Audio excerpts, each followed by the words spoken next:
Hi, good morning. காலை வணக்கங்க. ஒரு இன்ஸ்டண்ட்டான தோசை தாங்க. வீட்டில் மாவு இல்லாத டயத்தில் தோசைன்னு வைங்க. அவுள் ஒரு கப்பு எடுத்துருக்கேங்க. அதை தண்ணி ஊற்றி நல்லா அலசிக்கலாங்க.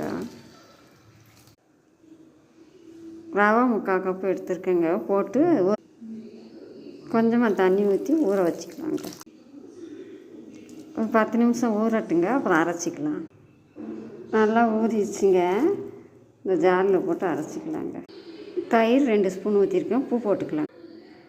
மாவு அரைச்சாச்சு, அதே பவுலில் ஊற்றிக்கலாங்க. தயிர் ஊற்றுனதுனால புளிக்க தேவையில்லைங்க, உடனே ஊற்றிக்கலாம். தோசை ஊற்றிக்கலாம்.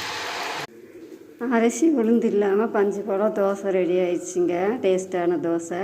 அதுக்கு பாருங்கள் சாம்பார். பிடிச்சிருந்தா ஒரு லைக் பண்ணுங்கள், ஷேர் பண்ணுங்கள், சப்ஸ்கிரைப் பண்ணுங்கள். யாருக்கெல்லாம் இந்த மாதிரி இன்ஸ்டன்ட் தோசை செஞ்சு சாப்பிட பிடிக்குமோ கமெண்ட்டில் சொல்லுங்கள்.